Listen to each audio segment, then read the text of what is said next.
আফরান ভাই, আসসালামু আলাইকুম। অনেক ধন্যবাদ, কষ্ট করে এসেছেন স্টুডিওতে। ওয়ালাইকুম আসসালাম রাসেল ভাই, আপনাকেও ধন্যবাদ আমাকে আমন্ত্রণ জানানোর জন্য। Thank you.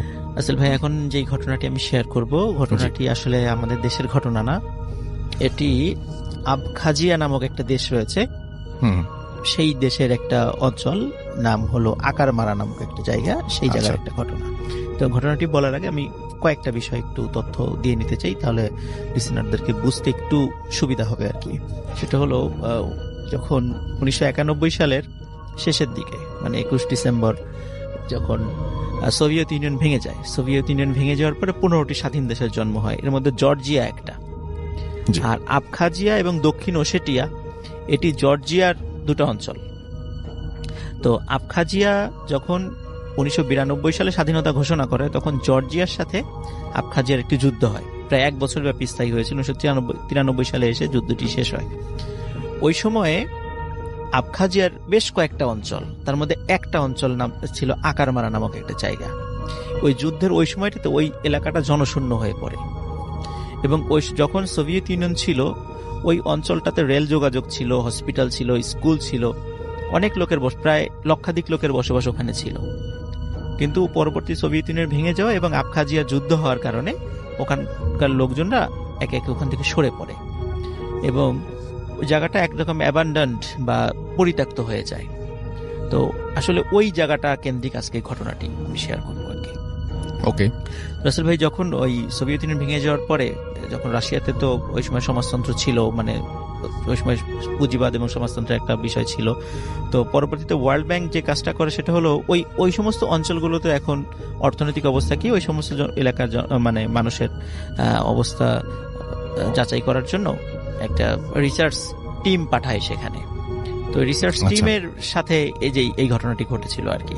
তো রিসার্চ টিমের মধ্যে বাংলাদেশি একজন ব্যক্তি ছিলেন আর কি। তো বাইরের দেশের কয়েকজন ছিলেন, এর মধ্যে একজন বাংলাদেশি ছিলেন। তো বাংলাদেশের ওই ভাই নাম প্রকাশে অনিচ্ছুক আর কি, কারণ উনি রিনাউন্ড পারসন, তো নাম প্রকাশ করা যাবে না আর কি। তো উনি ওই ঘটনাটি আর কি বলেছেন। ঘটনাটি ছিল এরকম রাসেল ভাই, ওনারা 1994 সালের দিকে ওখানে গিয়েছিলেন। এটা আবখাজিয়ার ওই জায়গা থেকে বেশ ভিতরে একটা পাহাড়ি এলাকা, ওই আকারমারা জায়গাটা পাহাড়ি এলাকা, অনেক কষ্ট করে যেতে হয়, দীর্ঘ সময় লাগে সেখানে পৌঁছতে। তো ওনাদের বলা ছিল যে আপনারা ওখানে রাত্রি যাপন করবেন না, যত কষ্টই হোক বিকালের দিকে কাজ শেষ করবেন, গাড়িতে করে আবার শহরে চলে আসবেন, মানে প্রয়োজন হলে পরের দিন আবার যাবেন, ওখানে রাত থাকার দরকার নেই। আচ্ছা, ওখানে ওনারা যখন যাওয়ার পরে দেখলেন যে বিশাল এলাকা, 5-6 তলা 10 তলার মতো ভবনও সেখানে আছে। প্রিয় লিসেনার, প্রতিনিয়ত এই ধরনের বাছাই করা ভয়ানক ঘটনা শুনতে চ্যানেলটি অবশ্যই সাবস্ক্রাইব করে নেবেন। আপনারা যাতে খুব সহজে এই ধরনের বাছাই করা ভয়ানক ঘটনা শুনতে পারেন, এই কারণেই প্রতিনিয়ত আমি ভূতের থেকে ভয়ানক ঘটনাগুলো বাছাই করে এই চ্যানেলের মধ্যে রাত 10টা বাজে পাবলিশ করে থাকি। তাই অবশ্যই আপনারা চ্যানেলটি সাবস্ক্রাইব করে নেবেন। যারা এখনো চ্যানেলটি সাবস্ক্রাইব করেননি তারা অবশ্যই চ্যানেলটি সাবস্ক্রাইব করে নেবেন, আর যারা অলরেডি চ্যানেলটি সাবস্ক্রাইব করেছেন তাদেরকে জানাই অসংখ্য ধন্যবাদ। তাহলে চলুন এই ভিডিওর মধ্যে একটি লাইক দিয়ে প্রত্যেকটা ঘটনা আমরা শেষ পর্যন্ত শুনে আসি, কেননা প্রত্যেকটা ঘটনাই কিন্তু বাছাই করা ভয়ানক ঘটনা। আর কমেন্ট সেকশনে অবশ্যই জানিয়ে দেবেন যে আজকের এপিসোডটি আপনাদের মাঝে কেমন লাগতেছে। কিন্তু লোক একদম নাই বললেই চলে, পুরো এলাকাতে মাত্র 50 থেকে মাত্র 60 জন লোক বসবাস করে সেখানে, এবং তাদের পেশা হলো পশুপালন, এরকম শাকসবজি উৎপাদন, এরকম কিছু কাজ তারা করেন। এছাড়া ওখানে কোনো লোক নাই, এবং ওখানকার লোকজনও তাদের সাথে কথা বলার জন্য গিয়েছেন, ওনারা মানে বাইরের লোকদের সাথে পারতপক্ষে কথা বলতে চান না এবং ছবিও তুলতে চান না। তো যাই হোক, যখন ওনারা প্রথম দিন এরকম কাজে খুব একটা ফল পেলেন না, তাদের সাথে কথা বলতে গিয়েও মানে খুব একটা বেশি লাভ হলো না, তখন চিন্তা করলেন আবার কষ্ট করে এত দূর যাব গাড়িতে করে, আবার পরের দিন আসবো।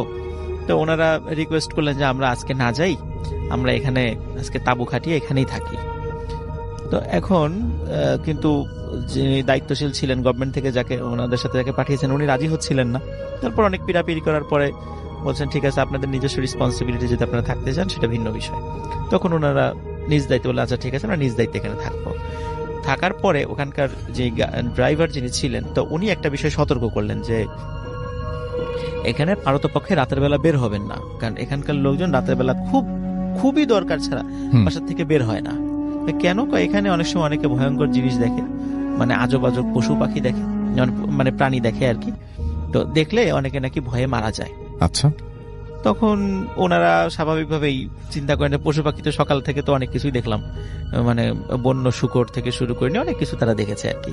তাহলে এগুলো রাতের বেলা দেখলে ভয়ের কি আছে, ভয়ের তো কিছু নাই। তো যাই হোক রাসেল ভাই, ওনারা বিষয়টা আসলে অতটা গুরুত্ব দেন না। তো ওনারা যেহেতু চিন্তা করলেন যে যদি এরকম হিংস্র প্রাণী টানি চলেই আসে, ওনারা যে কাজটা করলেন, ওনাদের তাঁবুর চতুর্দিকে একটু আগুন জ্বালিয়ে রেখেছিলেন আর কি, যাতে করে আগুন দেখে পশু পাখি এদিকে না আসে রাতের বেলা। রাতের বেলা যখন গভীর রাত হয়ে যায়, রাত হয়ে যাওয়ার পরে মানে তাঁবুর বাইরে রাসেল ভাই যদি আগুন জ্বলে, ওখানে কেউ হেঁটে গেলে কিন্তু একটা ছায়া পড়ে, মানে কাপড়ের উপর একটা ছায়া পড়ে, বোঝা যায় যে ওখানে কেউ একজন যাচ্ছে, আলোতে ওইটা বোঝা যায় আর কি। তখন ওনারা সবাই দেখছিলেন যে মনে হলো 5-6টা মানে ছাগল বা ছোট বাছুরের মতো কিছু প্রাণী ওখানে আসলো, এবং ওদের আবার শিং আছে। তো মনে হলো ওদের শিং আবার একটা শিং। তো মনে হলো যে হয়তোবা আর একটা ওই মানে আছে, একটাই হয়তোবা দেখা যাচ্ছে ছায়াতে এরকম। তো ওনারা চিন্তা করলেন যে ছাগল তো দিনের বেলাও দেখেছে, এরা হয়তোবা আছে কিছু মানে বেঁধে রাখে নাই মালিক, এরকম কিছু হতে পারে, এখানে চলে আসছে। তো এটা আসলে পাত্তা দেন না রাসেল ভাই এটা। পরের দিন যখন ওনাদের ড্রাইভার জিজ্ঞেস করেছেন আপনারা রাতে কোনো শব্দ শুনেছিলেন বা কিছু দেখেছিলেন এই টাইপের কিছু প্রাণী, তো বলেন যে না ওরকম তো কিছু দেখি নাই, তবে এরকম রাতের বেলা আমাদের কাছে মনে হয়েছিল এরকম কিছু একটা তাঁবুর পাশে আসছিল। তখন উনি সতর্ক করলেন যে আপনারা কিন্তু এটা দেখার জন্য কখনো সামনে যায়েন না, তাহলে বিপদ হতে পারে। তো এই কথা বলার পরে ওই টিমের মধ্যে আবার আপনার এক রাশিয়ান ভদ্রলোক ছিলেন। তো ওনার আবার খুব আগ্রহ জন্মে যে আসলে কি মানে রাসেল ভাই ওরা রাশিয়া বা উত্তর কোরিয়া বা চীন এরা কিন্তু মানে ম্যাক্সিমাম লোক কিন্তু মানে অ্যাথিস্ট, যেটাকে আমরা একটু নাস্তিক্যবাদ বলি আর কি। তো স্বাভাবিকভাবে ওনারা তো ওই বিষয়গুলো ওইভাবে বিশ্বাস করেন না। তো ওনার ভিতরে একটু আগ্রহ কাজ করে যে ঠিক আছে জিনিসটা আমি দেখব। তো পরের দিন কাজ করেন ওনারা, আবার তাঁবুতে ওনারা ঘুমিয়েছেন। তো ওই দিন একটা ছাগলের মতো কিছু একটা আসছে তাঁবুর পাশে, এসেই চলে গেছে। তো উনি একটু সতর্ক ছিলেন যে আমি আজকে দেখব। তো উনি সাথে সাথে তাঁবুর থেকে বের হয়ে আর কিছু দেখতে পান না। তখন উনি আবার তাঁবুর মধ্যে গিয়ে একটি টর্চ লাইট নিয়ে চিন্তা করেন যে আমি একটু জঙ্গলের দিকে যাই, দেখি এই জিনিসটা কি, একটু দেখে আসি, মানুষ সবাই বলে এখানে নাকি ভয় পায়। তো উনি রাসেল ভাই ওই টর্চ লাইটটা নিয়ে উনি জঙ্গলের মধ্যে চলে যান। জঙ্গলের মধ্যে চলে যাওয়ার পর উনি খুঁজতে থাকেন। কিছুক্ষণ পর ওনার মনে হলো যে পিছন থেকে খসখস শব্দ বা কিছু একটা হেঁটে যাচ্ছে এরকম মনে হচ্ছে। তো উনি সাথে সাথে যখন পিছন দিকে ঘুরে মানে আলো জ্বালিয়েছেন, টর্চ লাইট জ্বালিয়েছেন, তখন মনে হয় সাদা কিছু একটা মনে হয় দৌড় দিয়ে চলে গেল। উনি আবার ওটার পিছু নেন যে কি এই জিনিসটা দেখি। তো উনি পিছু নিতে নিতে ক্লান্ত হয়ে পড়েন, তখন একটু বিশ্রাম নিচ্ছিলেন। তখন আবার মনে হলো ওনার পিছনে আবার খসখস শব্দ। তখন রাসেল ভাই উনি যখন পিছন দিকে ঘুরে তাকিয়েছেন, তখন ওই জিনিসটার মুখোমুখি হয়েছেন।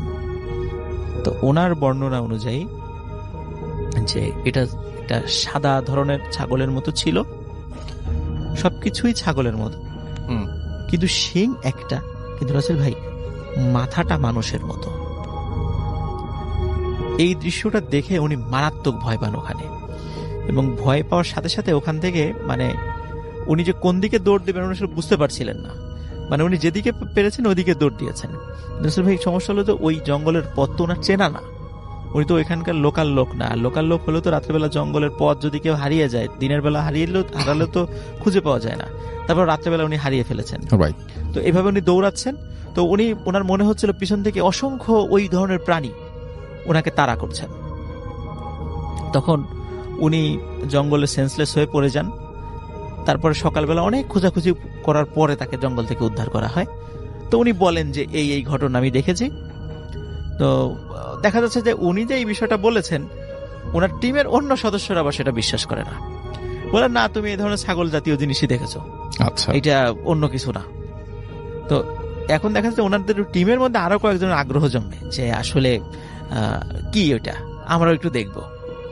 এর ভিতরে রাসেল ভাই এই বাঙালি যেই ভাইটা ছিলেন আর কি, যে ভদ্রলোক, তো উনি আবার ওনারও একটু আগ্রহ জমে যে আমরা আজকে আমরা 2 বন্ধু মিলে যাব, 2 বন্ধু মিলে গিয়ে আমরা আসলে দেখবো কি জিনিসটা। তো ওনারা রাতের বেলা রাসেল ভাই ওনারা মানে বসেছিলেন যে এরকম কিছু দেখা যায় কিনা। তো ওনারা আসলে ওই দিন তাঁবুর বাইরে অপেক্ষা করছিলেন যে কিছু দেখা যায় কিনা, কিন্তু কিছু দেখছেন না। তখন অনেক রাত হয়ে গেছে, প্রায় সকাল হতে হয়তো বা ঘন্টাখানিক বাকি। তখন ওই যে বাংলাদেশি যে ভাই ওনার সাথে যিনি ছিলেন উনি আর ধৈর্য ধরে ধারণ করতে পারলেন না, বললেন যে আর আমি অপেক্ষা করতে পারবো না, আমি তাঁবুতে চলে গেলাম, আমি এখন ঘুমাবো। এই বলে উনি চলে যান। কারণ বাংলাদেশি যে ভাইটা ছিলেন ওনার আবার আগ্রহ শেষ নাই, উনি চিন্তা করলেন যে আমি একটু জঙ্গলের ভিতরে যাই, ভোর হতে তার বেশি দেরি নাই, আমি একটু জঙ্গলের দিকে যাই। তো উনি আসলে জঙ্গলের দিকে গিয়েছেন। জঙ্গলের দিকে যাওয়ার পর তখন উনি কিছু একটা দেখেন সাদা সাদা। উনি চিন্তা করেন যে এরকম তো আগের একজন দেখেছেন, হয়তো বা এটাই সেটা হবে, দেখি তো এই জিনিসটা আসলেই কি। তো উনি আবার ওটার পিছু পিছু যান, দেখে যে ওই জিনিসটা দৌড়ে সামনে চলে যাচ্ছে, ওনার মাথা বা এইটা কিছু দেখতে পাচ্ছেন না, খালি দেখছেন সাদা একটা ছাগলের মতো দৌড়াচ্ছে। তো উনি যেতে যেতে একটি জায়গায় এসে দেখেন যে পথ শেষ হয়ে গেছে এবং ওই পাশে একটা লেক আছে। তো লেকের ধারে আবার একটা নৌকা বাঁধা, কারণ ওখানকার স্থানীয় লোকজন আবার কিছুটা ওই ওখানে মাছও ধরে, যে অল্প কয়েকজন লোক আছে ওখানে, ওরা একটু মাছ ধরে, এই জন্য ওখানে নৌকা বাঁধা আছে। তো উনি চিন্তা করলেন যে আর হয়তো বা দেখা যাবে না, তবে চলে যাই। তখন রাসূল ভাই যখন চলে যাবেন, মানে ঘুরে দাঁড়িয়েছেন ওখান থেকে, তখন ঘুরে দাঁড়ানোর সময় দেখে পিছনে মানে ওনার থেকে হয়তো বা 10 হাত দূরে অসংখ্য ওই ছাগলের মতো প্রাণীগুলো দাঁড়িয়ে আছে, যাদের শিং একটা এবং মাথাটা মানুষের মতো। ওই দৃশ্য দেখে উনি মারাত্মক ভয় পান এবং দ্রুত, এখন উনি কি করবেন, ওনার তো পালানোর কোথাও জায়গা নাই। তখন উনি চিন্তা করেন যে নৌকা তো আছে, আমি নৌকায় উঠে পড়ি।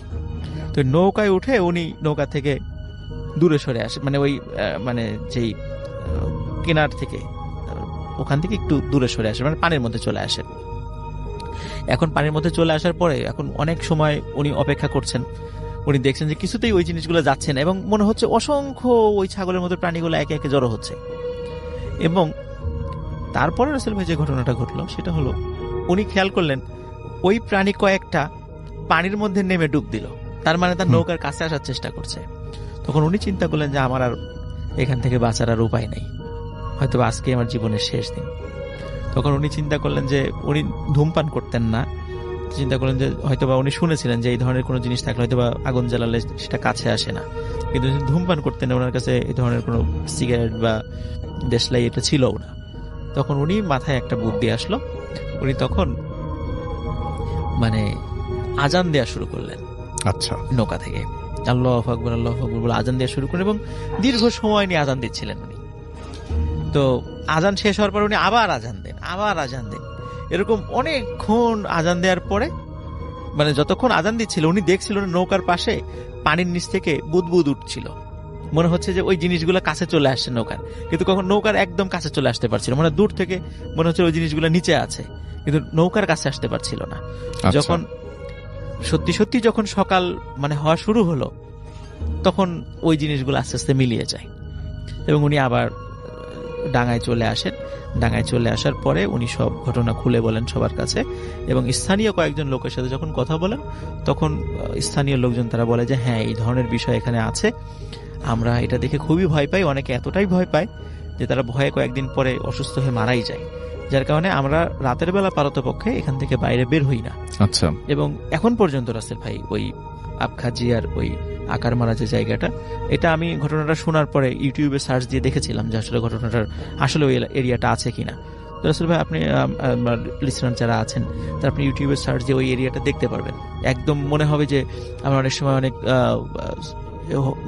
হলিউডের মুভি দেখি যে এই সভ্যতা ধ্বংস হয়ে গেছে 300-400 বছর পরে যে বিল্ডিং গুলার অবস্থা যেটা হয়, ঠিক ওখানকার অবস্থাটা ঠিক তেমন স্টিল নাও এখনো আছে এটা।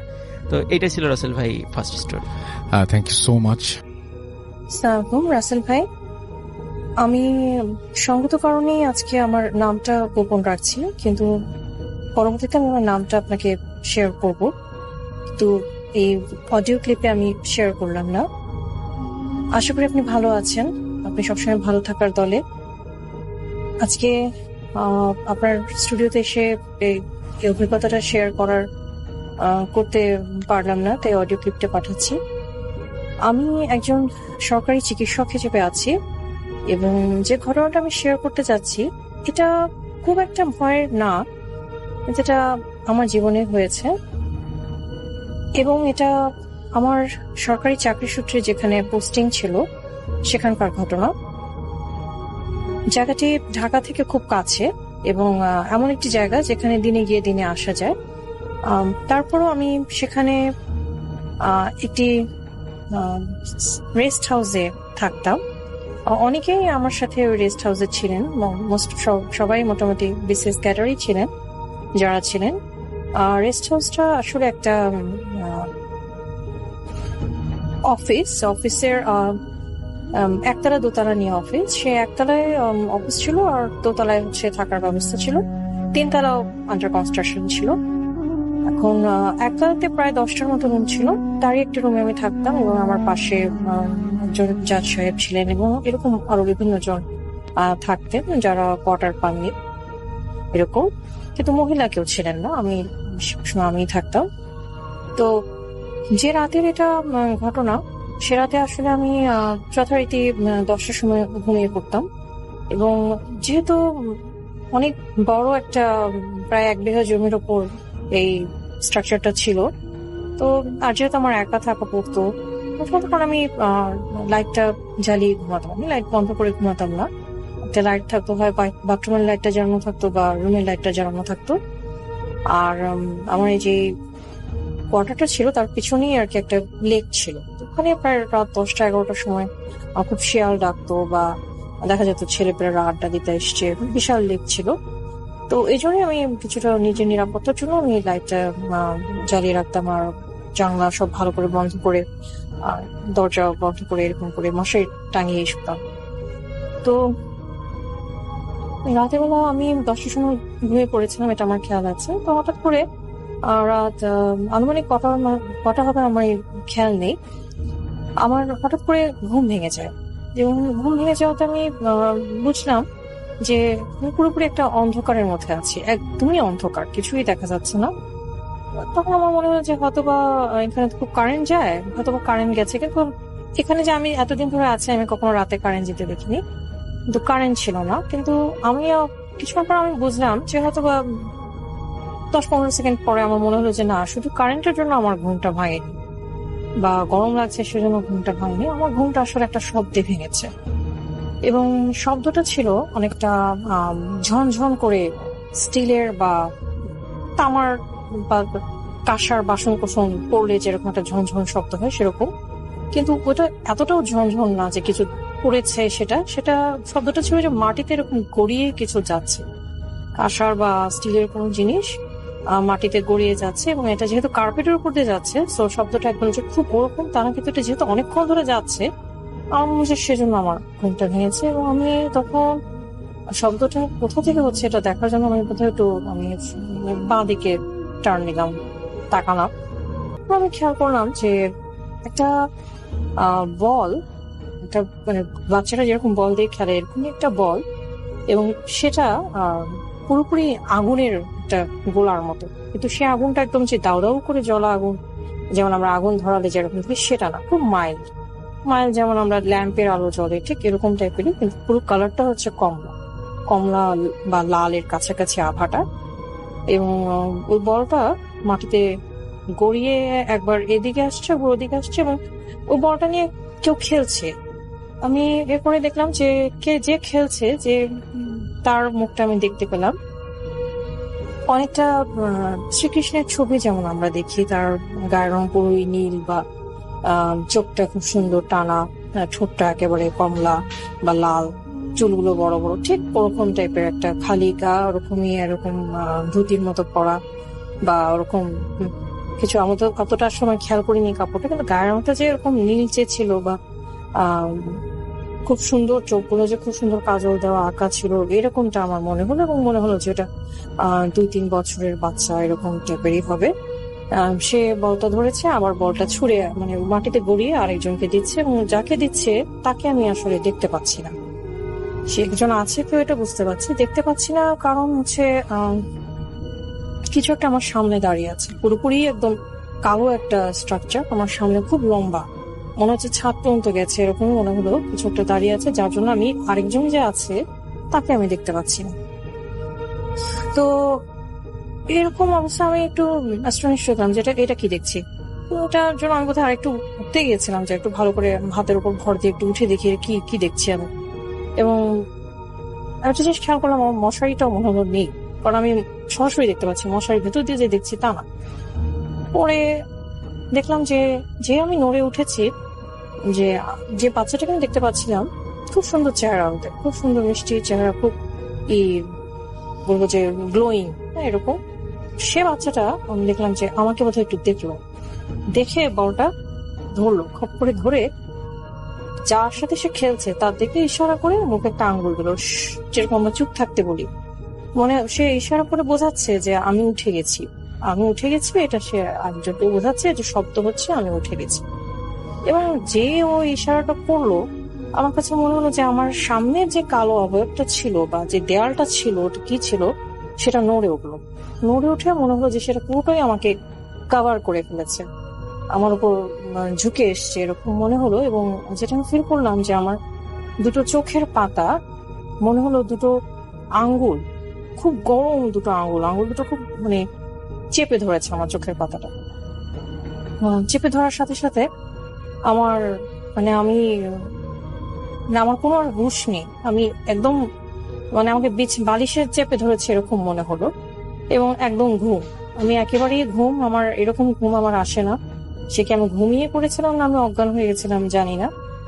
পরের দিন আমার মনে আছে আমার 11টা-12টার সময় ঘুম ভেঙেছে, এবং তখন আমি নাস্তা করতে গিয়ে রেস্ট হাউসের দারোয়ানকে খোঁজ করি বা করি, তাকে জিজ্ঞেস করি যে কালকে সে কোথায় ছিল কিনা। তো সে বললো যে আসলে কালকে সে আসেনি, এবং সে আসলে জানতো না যে আমি আছি, মনে করেছে আমি তো ঢাকায় ব্যাক করেছি, তো আসেনি। এবং কালকে আসলে রেস্ট হাউসে কেউই ছিলেন না, ওটা বোধহয় খুব সম্ভবত একটা সরকারি ছুটির আগে পড়ে গেছিল, বা আমি যেতে পারিনি, আসলে আমরা হয়তো বা ছুটি পাইনি, বা অন্য কেউ সবাই ছুটি পেয়েছে বা ছুটি নিয়েছে। যাই হোক, পুরো রেস্ট হাউসে যেটা দাঁড়ালো যে আমি পুরোপুরি একাই ছিলাম। এই পুরো 1 বিঘা একটা বিল্ডিং এর উপরে দেখা গেছে আমি একা ছিলাম। এবং পরবর্তীতে আসলে আমি আর পরে রেস্ট হাউসে বা ওই রুমে আসলে থাকার আমি সাহস করিনি, নাইট স্টে আমি করিনি। যেটা এই অতিপ্রাকৃত ঘটনার জন্য যে তা না, অনেকটা নিজের নিরাপত্তার জন্য মনে হলো যে আসলে এত একেবারে একা থাকবো এরকম রিস্ক নেওয়া নামাই ভালো। এটা তারপরে আমি আসলে বদলি হয়ে আসি। ঘটনাটা আসলে খুব ভয়ের যে তা না, কিন্তু অনেকদিন ধরেই আসলে ভূত এফএম শুনছি, আপনার ভূত এফএম শুনেছি, আবার আপনি শুরু করেছেন আপনার যে নতুন যাত্রা, এটা আরো ভালো হয়েছে, আরো ভালো হোক, আরো দীর্ঘ হোক। ভূত এফএম 10 বছর চলেছে, এটা আরো 20 বছর চলতেই থাকুক, সেই শুভ কামনা রইল। ঘটনাটা আসলে এত ভয়ের না, কিন্তু আমার সাথে হয়েছে, এবং আমি আসলে ওদিন আরো বেশি যদি জেগে থাকতাম কিছু হতো আমি জানি না। ভালো লাগলে শেয়ার করবেন। আসল ভাই ভালো থাকবেন। প্রিয় লিসেনার্স, এই মুহূর্তে আমি যে ঘটনাটি শেয়ার করতে যাচ্ছি, ঘটনাটি যার সাথে ঘটেছে তিনি আমাদের পুরান ঢাকার ওয়ারিতে বসবাসকারী রোমানা আপুর সাথে। ঘটনাটি যখন ঘটে তখন তিনি বাংলাদেশে ছিলেন না, তখন তিনি ছিলেন আমেরিকাতে। তো আমেরিকাতে ঘটে যাওয়া এই ঘটনাটি আমি এখন আপনাদের সাথে শেয়ার করতে যাচ্ছি। উনি আমাকে যেভাবে বলেছেন আমি ঠিক সেভাবেই বলার চেষ্টা করছি। আমেরিকাতে উনি টানা 1 যুগ বসবাস করেছিলেন, পরবর্তীতে বাংলাদেশে এসেছিলেন, আবার গিয়েছেন। 1999 সালে আমেরিকার আটলান্টা অঙ্গরাজ্যের ডুলুথ সিটির গুইনেট কাউন্টিতে উনি একটি বাড়ি কেনেন। উনি এবং ওনার হাজবেন্ড বাড়িটার লোকেশন, সৌন্দর্য দেখে অনেক পছন্দ করেন। বাড়িটার সম্পর্কে একটু বর্ণনা না দিলেই নয়। বাড়িটি ছিল একটি টিলার উপরে, চারিদিকে অসংখ্য সুন্দর সুন্দর গাছ ছিল। আরো মজার বিষয় হলো পাহাড়ি বেশ কিছু হরিণ জাতীয় প্রাণী প্রায়ই বাড়ির সামনে দিয়ে হাঁটাহাঁটি করত, যার কারণে এই বাড়িটি ছিল অসাধারণ রকমের সুন্দর। ওনারা যখন বাড়িটি কেনার সময় জানতে পারেন বাড়িটিতে একজন একটা চাইনিজ ফ্যামিলি বসবাস করত। তারা বাড়িটি ছেড়ে দিয়ে চলে যান। তারা কেন চলে যান সে সম্পর্কে যখন তথ্য নেন, জানতে পারে তাদের বদলিজনিত কারণে তারা এই এলাকা ছেড়ে চলে যাচ্ছেন। তাই এই বিষয় নিয়ে আসলে তাদের কোনো কৌতূহল আর সৃষ্টি হয়নি। বাড়িতে রোমানা আপুর পরিবার যখন প্রবেশ করে তখন প্রথমেই তাদের কাছে একটু ব্যতিক্রম লাগে। সেটা হচ্ছে বাড়িতে ঢোকার পরপরই সেই বাড়ির ভেতরকার ইন্টেরিয়র যে কালার এবং অদ্ভুত রকমের এক ধরনের স্মেল পায়, যেটা তারা এই স্মেলটা এবং কালারগুলোর সাথে তারা অতটা পরিচিত ছিল না। যার কারণে স্বাভাবিকভাবেই উনি ওনার হাজবেন্ডের সাথে পরামর্শ করে ইন্টেরিয়র যে কালার এটা চেঞ্জ করে ফেলেন, যার ফলে আগে এক ধরনের একটা স্মেল বা একটা গন্ধ আসতো সেটাও পরিবর্তিত হয়ে যায়, একদম স্বাভাবিক হয়ে যায়। 1999 সালে ওনারা এই বাড়িটি কেনেন। বাড়িটি কেনার পর একটানা প্রায় 4 বছর কোনো সমস্যা হয়নি, একদম স্বাভাবিক এবং অসাধারণ রকমের সুন্দর বাসা ছিল। উনি, ওনার হাজবেন্ড এবং ওনার সন্তানরা খুব ভালোভাবেই সেখানে বসবাস করছিলেন।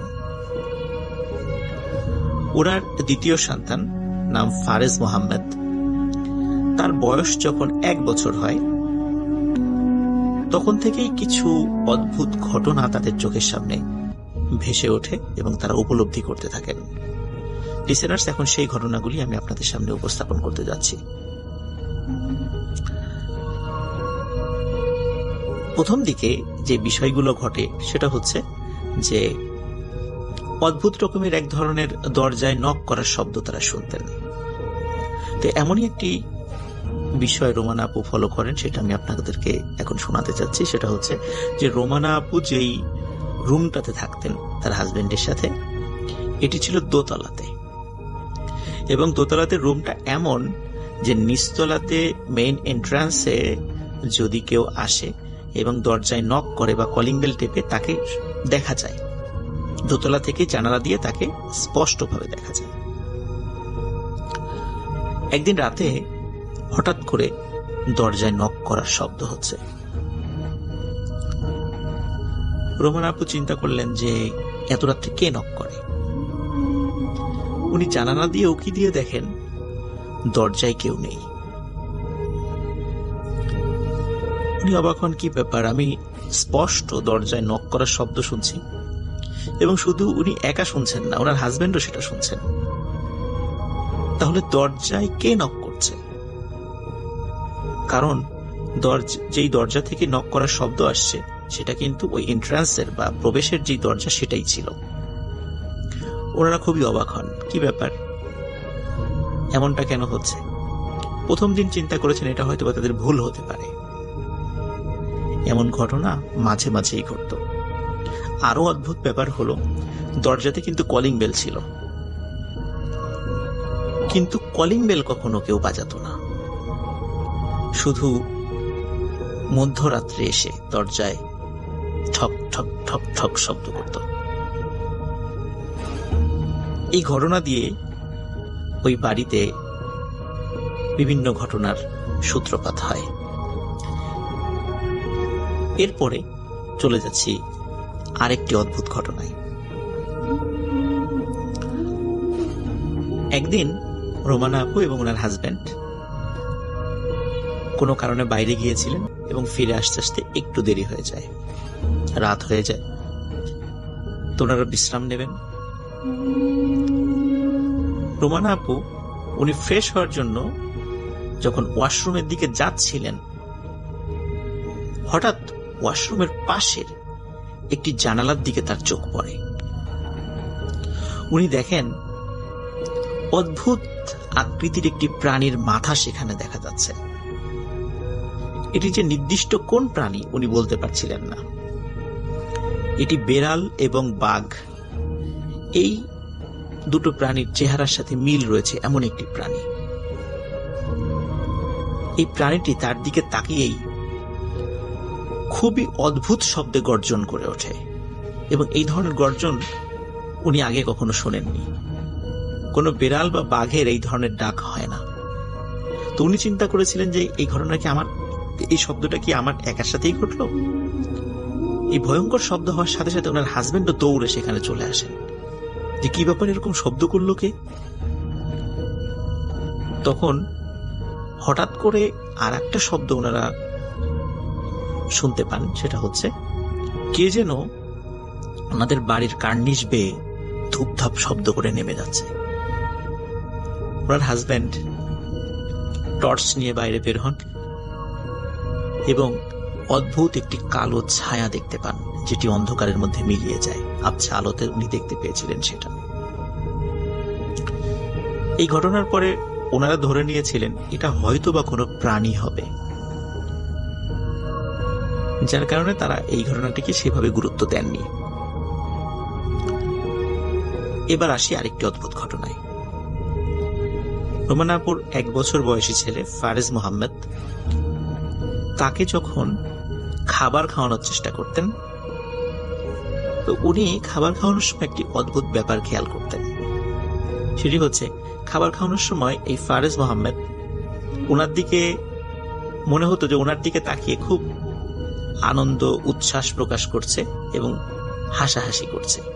কিন্তু রোমানা আপু খুব ভালো করে খেয়াল করে দেখতেন ফারেজ মোহাম্মদ খাওয়ার সময় তার মায়ের দিকে, মানে রোমানা আপুর দিকে আসলে তাকায় না। সে তাকায় রোমানা আপুর পাশে পেছন দিকে। রোমানা আপু লক্ষ্য করেন যে ফারেজ মোহাম্মদ তার পেছনে থাকা কোন একটি ছায়াকে বা ছায়া মূর্তিকে দেখে সে হাসে, তার সাথে খেলা করে। মনে হচ্ছে যে দূরে তাকে দেখে সে খুব আনন্দ প্রকাশ করছে, খিলখিলিয়ে হাসছে। উনি এটা খুবই অবাক হন যে কি ব্যাপার, আমার দিকে তাকিয়ে হাসছে না, অথচ আমার পেছন দিকে তাকিয়ে হাসছে। উনি কি এটা ঠিক দেখছেন না ভুল দেখছেন? উনি একাধিকবার এই বিষয়টা এক্সপেরিমেন্ট করেছেন, কিন্তু বারবারই মনে হয়েছে যে ওনার ছেলে ফারেজ মোহাম্মদ সে তার পিছন দিকে থাকা কোনো একটি অবয়ব দেখে সে অত্যন্ত খুশি হয় এবং হাসাহাসি করে। একদিন ওনার মেয়ে, মানে রোমানাপুর মেয়ে, তিনি এসে রোমানাপুকে বলছেন যে মা, তুমি যখন নামাজ পড়ো, নামাজের সময় আমি তোমার পেছনে একজন দাদুকে দাঁড়িয়ে থাকতে দেখি, বড় আলখেল্লা পরা একজন দাদু। রোমানা আপু বিষয়টা একটু সিরিয়াসলি নেন, যে আসলে এখানে কি হচ্ছে, বিষয়টি বোঝার চেষ্টা করেন। উনি এতটুকু বুঝতে পারেন এখানে প্যারানর্মাল কিছু বিষয় তো অবশ্যই হচ্ছে, কিন্তু আসলে একদিকে যেমন ভয়াবহ কিছু বিষয়, আরেকদিকে আশা জাগা নিয়ে কিছু বিষয়। ওনার সবসময় মনে হতো যে কোনো একটি বিষয় ওনাকে ক্ষতি করার চেষ্টা করছে, কিন্তু আর একটি জিনিস সেই ক্ষতি থেকে তাদেরকে বাঁচানোর চেষ্টা করছে। এটি আরো নিশ্চিত হন আরেকটি ঘটনা ঘটার পরে। ওনারা একটি অ্যাকোরিয়ামে মাছ পালতেন, মাছটির নাম রাখেন প্রিমা। এই মাছটি তার ছেলে ফারেজ মোহাম্মদের খুব প্রিয় ছিল। সাধারণত যেই ফিশ বলে মাছটি রাখতেন, কিছুদিন পর পর মাছটি একটি বড় বালতিতে পানির মধ্যে রেখে ফিশ বোলটি পরিষ্কার করতেন। একদিন উনি ওই মাছটির ফিশ বোল পরিষ্কার করার জন্য মাছটিকে একটি বড় বালতির মধ্যে রাখেন এবং ফিশ বোলটি পরিষ্কার করার জন্য কিছু পাউডার দিয়ে ভিজিয়ে রেখে উনি, ওনার হাজবেন্ড এবং ওনার বাচ্চাদেরকে নিয়ে উনি বাজারে যান। চিন্তা করেন যে ফিরে এসে ফিশ বোলটি পরিষ্কার করে মাছটি আবার জায়গায় রাখবেন। বাজার থেকে ফিরে ওনার ঘরে যে এন্ট্রান্স, মানে প্রবেশ দরজা, সেই দরজা দিয়ে ঢুকে প্রথমেই পড়ে হচ্ছে ফর্মাল ডাইনিং। এই ফর্মাল ডাইনিং এর পরেই রয়েছে কিচেন, আর এই কিচেনেই উনি এই মাছটি রেখে গিয়েছিলেন। উনি এসে দেখেন কিচেনের ওই বালতির মধ্যে মাছটি নেই। উনি খুব অবাক হন, কি ব্যাপার, এখানে তো কোনো বিড়াল আসার কথা না, কোনো প্রাণী এসে মাছটি খেয়ে যাওয়ার কথা নয়, তাহলে মাছটি কোথায় গেল? মাছটি খোঁজা শুরু করেন, কারণ মাছটি ওনার ছেলে ফারেজ মোহাম্মদের খুবই প্রিয়। উনি মাছটি খুঁজতে খুঁজতে এমন একটি জায়গায় ওই মাছটিকে আবিষ্কার করেন, আসলে কোনোভাবেই মাছটি সেখানে আসার কথা ছিল না। মাছটি ছিল কিচেন থেকেও বেশ দূরে, ব্রেকফাস্ট এরিয়াতে, এবং মাছটি লাফিয়েও এত দূর আসার কথা নয়, এবং মাছটি ছিল মৃত অবস্থায়, কারণ বালতি থেকে সে বের হয়ে এসেছে। কিন্তু এর আগেও অনেকবার একই বালতিতে একই পরিমাণ পানি দিয়ে মাছটিকে রেখে যাওয়া হলেও কখনোই মাছটি ওখান থেকে লাফ দিয়ে বের হয়নি। মাছটির মৃত্যুতে বাড়ির সবাই খুব কষ্ট পান, এবং সবার মনে প্রশ্ন হতে থাকে, কে মারল এই মাছটি? উনি চিন্তা করেন যে যাই হোক, হয়তোবা কোনো একটা ঘটনা ঘটেছে, হয়তোবা কোনো কারণে লাফ দিয়ে বের হতেও পারে। এই চিন্তা করতে করতে উনি ওনার ঘরের সিঁড়ি দিয়ে দোতলাতে ওনার বেডরুমে দিকে যাওয়া শুরু করেন, এবং যেহেতু বাজার থেকে এসেছেন উনি চিন্তা করেন আমি একটু ফ্রেশ হই। উনি যখনই সিঁড়ি দিয়ে দোতলার বেডরুমের দিকে গিয়েছেন, হঠাৎ উনি দেখেন ওনার দরজার ঠিক সামনে লম্বা কালো একটি ঘন ছায়া দাঁড়িয়ে আছে, যে ছায়াটি ছিল একটি মানুষের আকৃতির। উনি যখনই ওই দরজার সামনে ছায়ামূর্তিটিকে দেখেছেন, জাস্ট কয়েক সেকেন্ডের জন্য মনে হলো ওই ছায়ামূর্তিটি গভীর দৃষ্টি দিয়ে তার দিকে তাকিয়ে আছে, এবং কয়েক সেকেন্ডের মধ্যে ছায়ামূর্তিটি লাফ দিয়ে জানালা থেকে বের হয়ে যায়। উনি সাথে সাথে নিচে চলে আসেন, নিচে এসে পরিবারের সকলকে এই ঘটনাটি খুলে বলেন, যে ছায়ামূর্তিটি সে দেখেছে। তখন তারা নিশ্চিত হন এই বাড়িতে আসলে ওনারা একা নন, এই বাড়িতে আরো দুজন আছে, যার একজনের আকৃতি ঘন কালো মেঘের মতো একটি কালো ছায়া, আর একজনের আকৃতি শুভ্রতার পরিপূর্ণ একটি প্রতিমূর্তি। হয়তোবা ওই বাড়িতে ওনারা যতদিন ছিলেন, ওই কালো ছায়ামূর্তির বিপরীতে ওই শুভ্র প্রতিমূর্তিটা লড়াই করে তাদেরকে হেফাজত করেছে। ওনারা ওই বাড়িতে তারপরেও আরো বেশ কিছুদিন ছিলেন।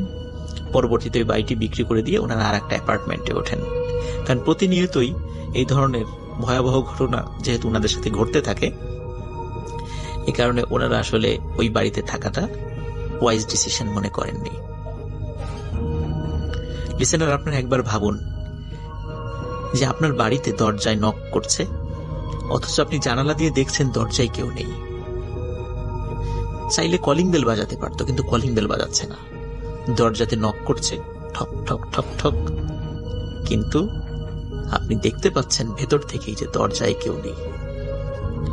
এমনই বিভিন্ন ঘটনার সাক্ষী রোমানা। আমেরিকার আটলান্টা ডুলুথ সিটির গুইনেট কাউন্টিতে থাকা ওনার বাড়ির এই ঘটনাটি হুড.কমের লিসেনারদের জন্য উনি আমাদের সাথে শেয়ার করেছেন। অসংখ্য ধন্যবাদ রোমানা আপুকে, অসংখ্য ধন্যবাদ লিসেনারদেরকে যারা ধৈর্য ধরে এই ঘটনাটি শুনেছেন। আশা করি সবার ভালো লেগেছে।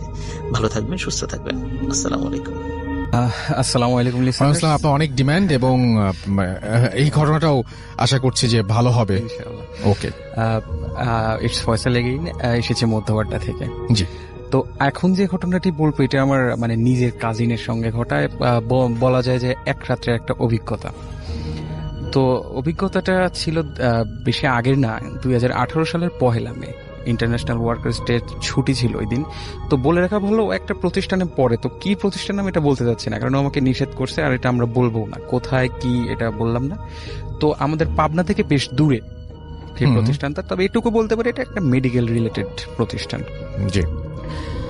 তো দেখা গেছে 1 মের ছুটি, ও আবাসিক হোস্টেলে থাকে। তো সবাই বলছে যে যার মতো বাড়ি চলে গেছে। তো ও যে রুমে থাকে ওকে প্রায় গণরুমই বলা যায়, 25 জন থাকতো। সবাই ওকে নিষেধ করছে তুই থাকিস না, যেহেতু একটু সমস্যা হয়, আগে থেকেই সমস্যা হয়। তো ও আর ওর এক মানে সিনিয়র বড় আপু রাত্রে থাকে, তো সবাই নিষেধ করে এবং ও জানে যে ওই বড় আপুর কিছু সমস্যা আছে বলতে দেখা যায় রাত্রে তার খিঁচুনি হচ্ছে বা মানে অ্যাবনর্মাল আচরণ করে, এরকম কিছু করে। তো বলছেন না এটা স্বাভাবিক, আপুর সাথে থাকি, এটা আমি মানিয়ে নিয়েছি, এটা সমস্যা নেই, যে তোর সামনে পরীক্ষা, পড়াশোনা করতে হবে। তো বলছে দেখে থাকিস, আর যদি কোনো সমস্যা হয় মানে গার্ডকে ফোন দিস, মানে সবাই একটু ওকে নিষেধ করে যে থাকিস না। তো বলে যে একদিনের জন্য আমি আবার পাবনা যাবো, আবার আসবো, এটা সমস্যা কাটিয়ে নেবো, কোনো সমস্যা নেই রাত্রে। তো যথারীতি পড়তে বসছে। তো বলে রাখা হলো মানে যথারীতি ছোটখাটো সমস্যা আগে থেকেই ওদের রুমে আছে। তো ও প্রথমে যেটা বলে মানে ওর যেটা স্টার্ট হয়, ও ওয়াশরুমে যায়। তো ওয়াশরুমে যাওয়া, ও বের হবে আর দরজা মানে বাইরে থেকে লক। তো বাইরে থেকে লক আছেই তো শুধু আপু। তো আপু তো এরকম দুষ্টামিও করে না।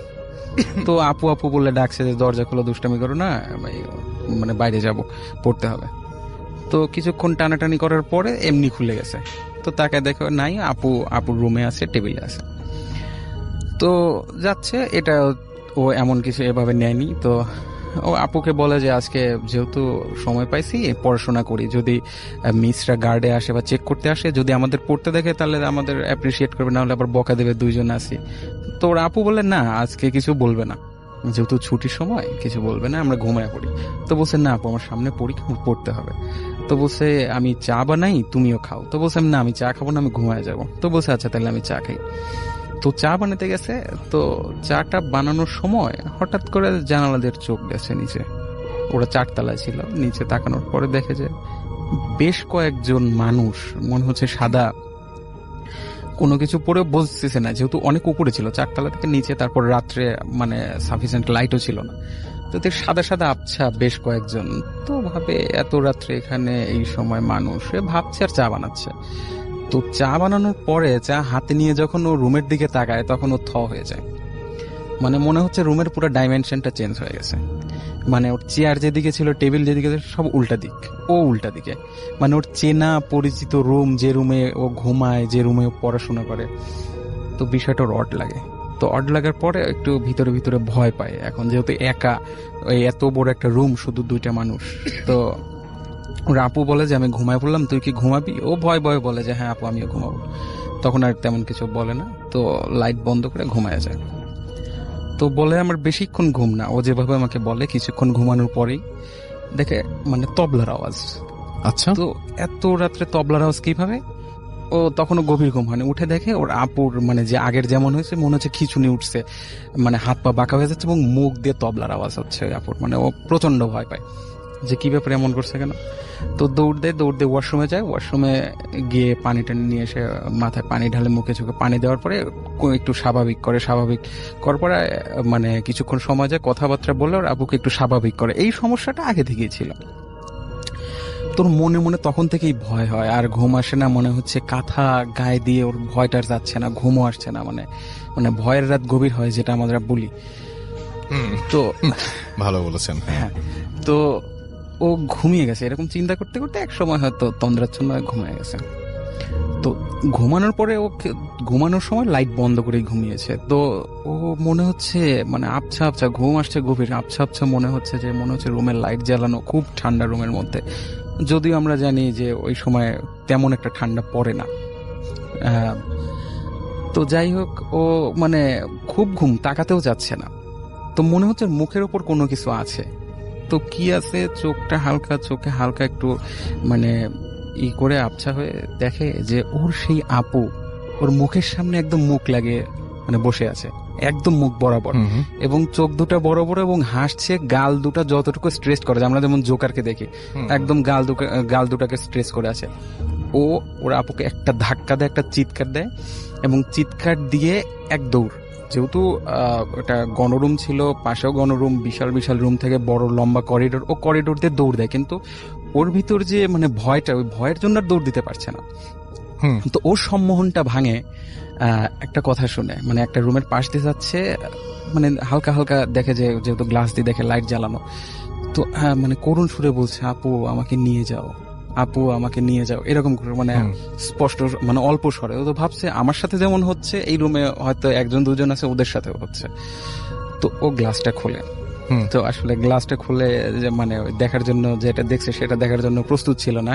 এটা দেখার পর থেকে ওর মাইগ্রেনের সমস্যা, এখনো সমস্যা আছে। আচ্ছা। ও দেখে একটা মেয়ে মানে পুরা ঝুলছে, যেহেতু ওদের মানে মেয়েদের হোস্টেলে মানে সিলিং ফ্যান অ্যালাউড না, তারপরেও মনে হচ্ছে উপরে ঝুলছে এবং ও জানে ওখানে সিলিং ফ্যান নাইও, এবং মনে হচ্ছে আমরা জানি যে যদি ঝুলে থাকে একটা মানে মিনিমাম ডিস্টেন্স থাকে দড়ির, মনে হচ্ছে একদম দেয়ালের সাথে গলাটা আটকে আছে। তো ও এটা দেখে তাও বলে যে আমি যদি সেন্সলেস হই আমি বেঁচে যাই, মানে যে দৃশ্যগুলো দেখছি আমি দেখার জন্য প্রস্তুত না। তো হঠাৎ করে ও বলে যে আমার মানে ঠিক কোমর বরাবর একটা ধাক্কা আসে। তো কিসের ধাক্কা? ও দেখ একটা ট্রেসার, মানে লাশ যে ট্রেসারে নেয় সেই ট্রেসার, এবং অন্য কিছু না, ওর মানে মনে হচ্ছে ওর লাশটাই ও দেখছে ওর সামনে, একদম নিজের চোখের সামনে নিজের দেখতে চোখের পাচ্ছি সেটা। সামনে। এবং আচ্ছা। বলে যে সজোরে একটা ধাক্কা খাইছে কোমরে। ওটা দেখে আর ওর কোনো সেন্স নেই, ও মানে একদম সেন্সলেস। তার পরের দিনে ওর জ্ঞান ফেরে, এবং জ্ঞান ফেরার পরে ও তারপর থেকে ওর মাইগ্রেনের সমস্যা এবং প্রচুর সমস্যা, এবং ও আমার নিজের কাছে এবং নিজে এটা শেয়ার করেছে। এটা হচ্ছে Okay. ঘটনা। Thank you so much. ঘটনাটির স্থান ফরিদপুর জেলার বোয়ালমারী উপজেলার খরসতি গ্রামে। ওই গ্রামের খুবই দরিদ্র কৃষক পরিবারের মেয়ে সখিনা, বয়স 9 থেকে 10 বছর হবে। পরিবারের মা, বাবা ও একমাত্র ছোট ভাই আব্দুর রহিমকে নিয়েই এই দারিদ্র্যের মধ্যেও ভালোই চলে যাচ্ছিল তাদের। সখিনের শখ ছিল হাঁস মুরগি ও ছাগল পালা। হাঁস মুরগি ও ছাগলের ঘর ছিল আলাদা আলাদা করে। প্রতিদিন সন্ধ্যায় সেগুলো গুনে গুনে ওগুলোর মধ্যে রেখে দিত। যে মুরগিগুলো সখিনার ছিল এর মধ্যে একটা মুরগি ছিল একটু ভিন্ন রকমের, কারণ সেটি তার নিজের খোপে থাকতে পছন্দ না করে রাতের বেলা সে গাছের ডালে বসে থাকতে পছন্দ করত। এরকম অনেক মুরগি দেখা যায় যারা নিজের ঘরে না থেকে গাছের ডালে থাকে। তাই মাঝে মধ্যেই একটি লম্বা লাঠি দিয়ে সেটিকে মৃদু আঘাত করে নামিয়ে আনত সখিনা। যেহেতু মাঝে মধ্যেই এটা হতো, তাই এই কাজ করার জন্য মাঝে মাঝে সন্ধ্যার পর তার ছোট ভাই আব্দুর রহিমকে নিয়ে সেই লম্বা লাঠি ও একটি হারিকেন নিয়ে বের হতো। আশেপাশের মাঝারি সাইজের নির্দিষ্ট কয়েকটি গাছের ডালেই পাওয়া যেত সেই মুরগিটাকে। একদিন সন্ধ্যায় সখিনা দেখে তার সেই মুরগিটি মানে এখনো ফেরেনি। তাই বিরক্ত হয়ে সেই কাজ করতে বের হয়ে যায় আব্দুর রহিমকে নিয়ে। কিন্তু সমস্যা দেখা দিল, এবার আর সেই নির্দিষ্ট গাছগুলোর ডালে মুরগিটাকে পাওয়া যাচ্ছে না। তাই খুঁজতে খুঁজতে বাসা থেকে একটু দূরে একটা গাছের ডালে মুরগিটিকে পাওয়া গেল। যথারীতি ওটাকে নামানোর জন্য লম্বা লাঠি দিয়ে খোঁচা দেবার চেষ্টা করছিল, কিন্তু আজকে আর মুরগিটিকে কোনোভাবেই নামানো যাচ্ছিল না। মুরগিটি মাঝে মাঝেই এই ডাল থেকে ওই ডাল চলে যাচ্ছিল, কিন্তু নিচে নামছে না। সখিনা এবং আব্দুর রহিম দুজনই খুব বিরক্ত। সখিনা মাঝে মাঝে বলছিল যে তোকে আর বেশি দিন বাঁচিয়ে রাখা যাবে না, তোকে বিক্রি করে দিব, না হলে জবাই করে খেয়ে ফেলবো, তুই খুব ঝামেলা করিস, এভাবে তোকে আর রাখবো না। তো এরকম সখিনা বলছিল, জোরে জোরেই বলছিল। সখিনা ও আব্দুর রহিম হঠাৎ স্পষ্ট একটি বিষয় দেখতে পায়। সখিনা ও আব্দুর রহিম দেখে যে মানুষের মতো কিছু একটা গাছের মাথা থেকে টিকটিকির মতো মাথা নিচু আর পা উঁচু গাছ বেয়ে বেয়ে নিচের দিকে নেমে আসছে, এবং খুব দ্রুত সেটা নেমে মুরগিটিকে খপ করে ধরে আবার একইভাবে গাছের মাথার উপরে উঠে মিলিয়ে গেল।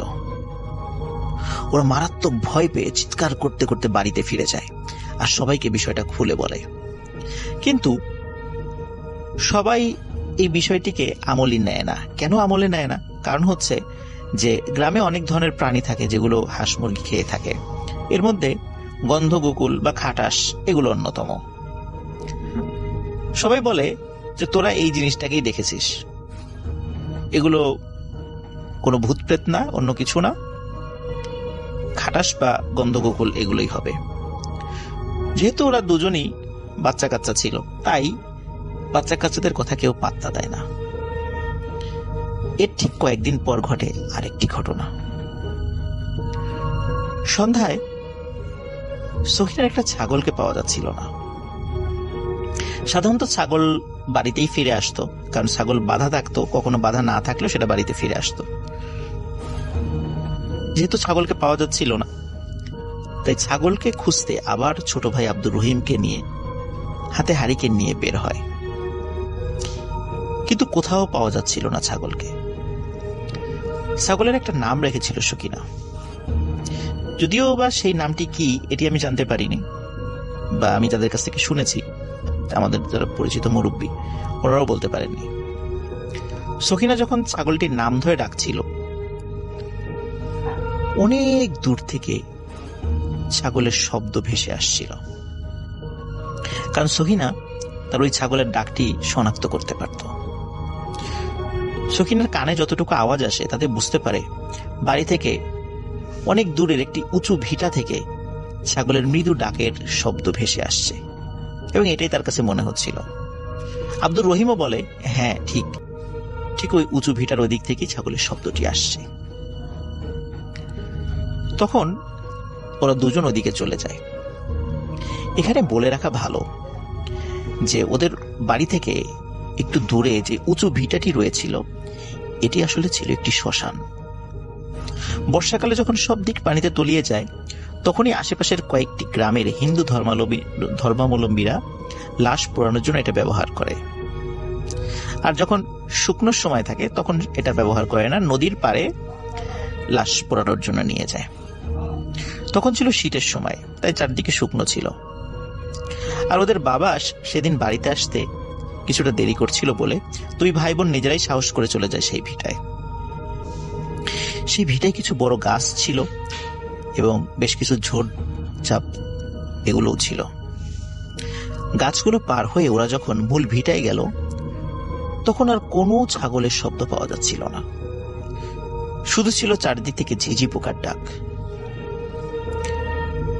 সহিনা তখন ছাগলটির নাম ধরে আবারও ডাকে। সাধারণত সখিনা আগে দেখতো যে ছাগলটির নাম ধরে যদি সখিনা ডাকে, ছাগলটি উত্তর নেয়, এবং ছাগল যেভাবে শব্দ করে সেভাবে শব্দ করে সে উত্তর নেয়। সখিনা যখন কয়েকবার ছাগলটিকে ডাক দেয়, তখন আবারও ছাগলের শব্দ তাদের কানে ভেসে আসে, কিন্তু এবার মনে হয় যে ছাগলের শব্দটি ঠিক মাটির উপর হচ্ছে না, মাটির উপর থেকে উঁচুতে, মনে হচ্ছে গাছের আগার থেকে এই শব্দটি ভেসে আসছে।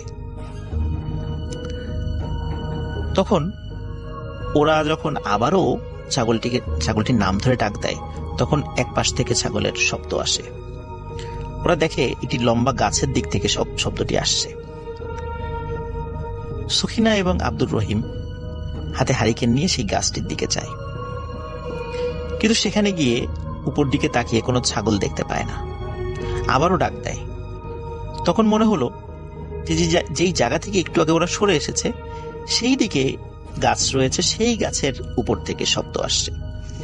ওরা সেদিকে চলে যায়, গিয়ে উপর দিকে তাকিয়েও কোনো ছাগল দেখতে পায় না। তখন আবারও ছাগলটির নাম ধরে সখিনা ডাক দেয়।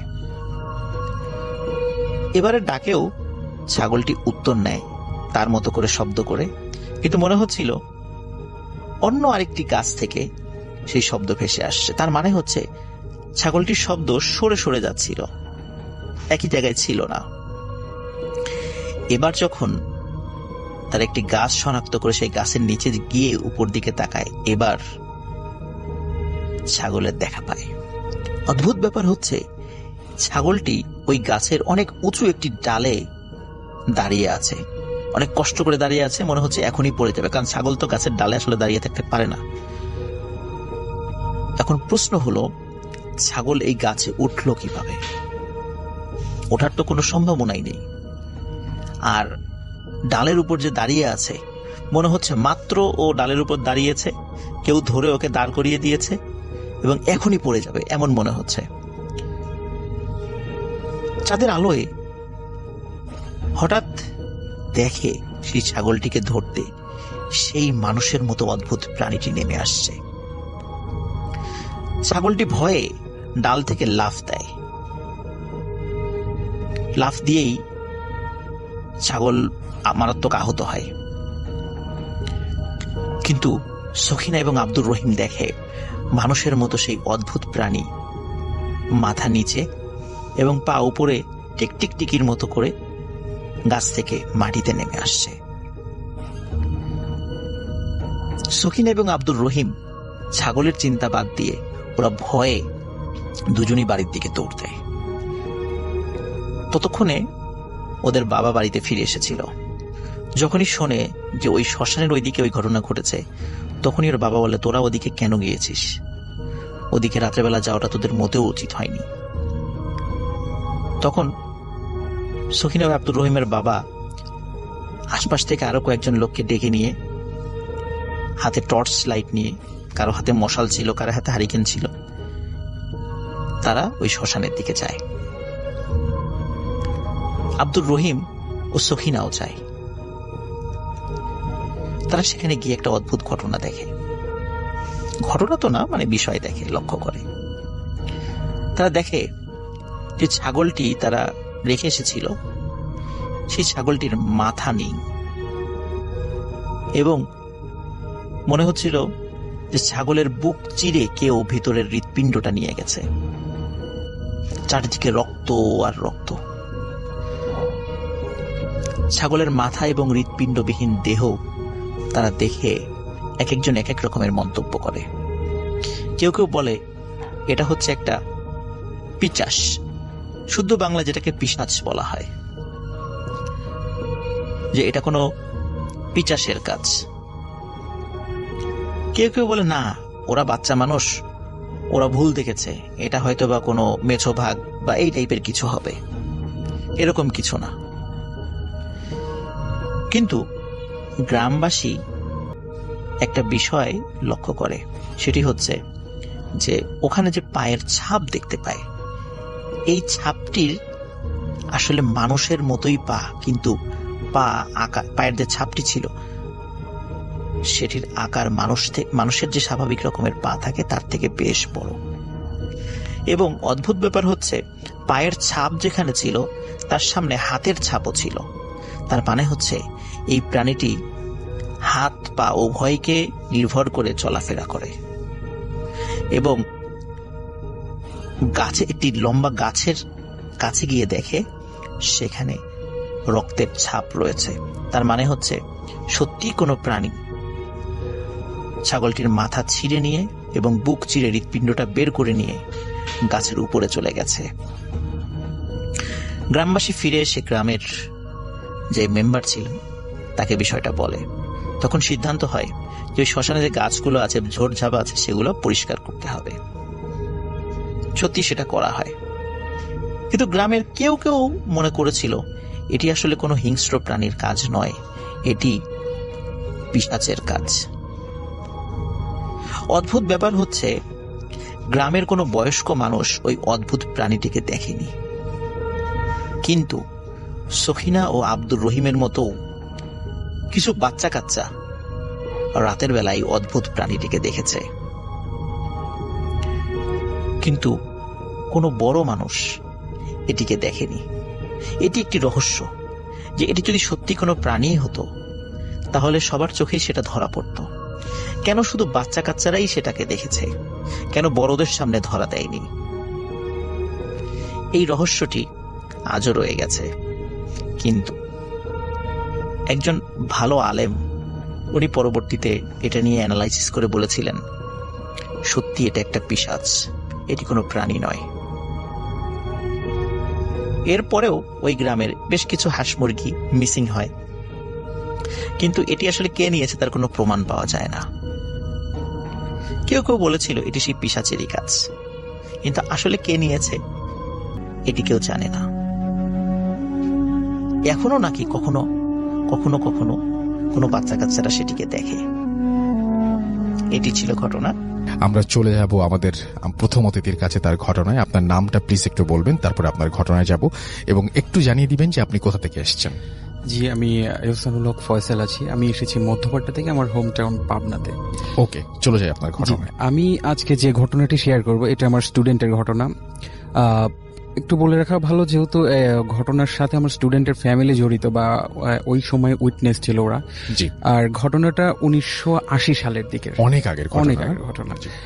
তো এই কারণে আমি বলছি না কোথায়, তবে এটা বৃহত্তর বরিশালের যে কোনো একটা জেলায় হবে। তো ঘটনায় চলে যাচ্ছি।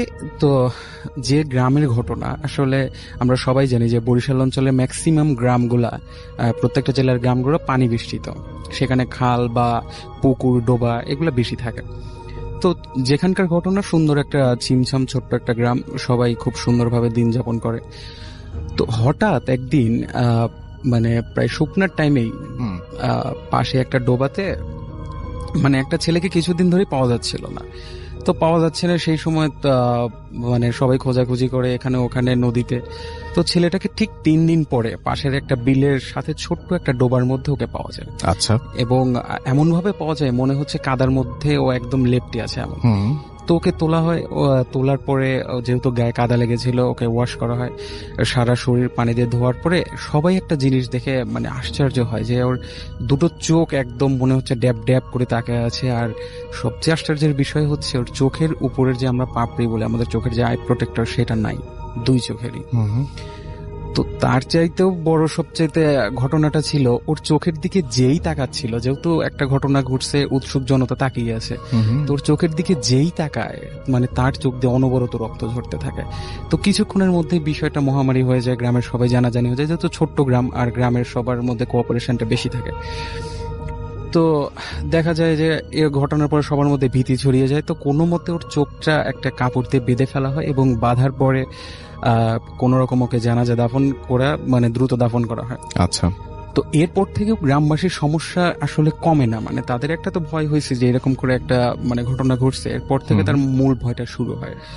মূল ভয়টা এমন ছিল যে রাত্রে যদি কেউ ওই মানে যে ওকে যেখানে কবর দেওয়া হয়, যেহেতু ওখানে কবর দেওয়া হয়, যেহেতু জায়গা কম, ওখানে কোনো গোরস্থান ছিল না, দেখা যায় মানে নিজের জায়গার উপরে কবর দেওয়া হতো রাস্তার সাথে। তো ওকে কবর দেওয়া হয়। তো ওই কবরের সামনে অর্থাৎ ওই রাস্তার সামনে দিয়ে যদি কেউ যায়, দেখা যাচ্ছে মানে হাতে টর্চ আছে, দেখা যাচ্ছে সবসময় তো যাওয়ার সময় আমাদের চেনা রাস্তা তাদের মানে ওই ধরনের তো কনসার্ন থাকে না, মানে আমরা অচেনা রাস্তায় যেভাবে হাঁটি চেনা রাস্তায় স্বাভাবিকভাবে হাঁটি। তো স্বাভাবিকভাবে হাঁটতে হাঁটতে দেখা যায় কেউ একজন নদীর সামনে চলে আসছে, কেউ বা কোনো বাগানের মধ্যে ঢুকে গেছে, বা কেউ দেখা যাচ্ছে অনেক বাঁশ গাছের মধ্যে চলে গেছে। তো বিষয়টা সবার মধ্যেই মানে খুব ভীতির সৃষ্টি করে, কেন এমন হচ্ছে, এবং কেন এমন হচ্ছে সবার মধ্যে ওই চিন্তাই থাকে, যেহেতু ছেলেটার মৃত্যু স্বাভাবিক ছিল না। এরপরে আরো যে বিষয়টা হয় যে হঠাৎ করে একজন অসুস্থ হয়ে যাচ্ছে বা কারো কোনো গবাদি পশু হঠাৎ করে মারা যাচ্ছে কোনো কারণ ছাড়া, সবার মধ্যে একটা ভীতি সৃষ্টি হয়। তো গ্রামবাসীর মূল কনসার্নটা হয় একটা ঘটনার মাধ্যমে। ওই গ্রামে একজন লোক ছিলেন, দেখা যায় যে সেই সময় এখনো গ্রামে 9টা 10টায় অনেক রাত, আর সেই সময় তো আরো অনেক ছিল। তো হবে 8টা 8:30 বা 9টা এরকম একটা সময় এক লোক আসছেন, ওনার কাজকর্ম সেরে জ্যোৎস্না রাত পথ দিয়ে আসছেন, হাতে লাইট আছে কিন্তু লাইট জ্বালাননি।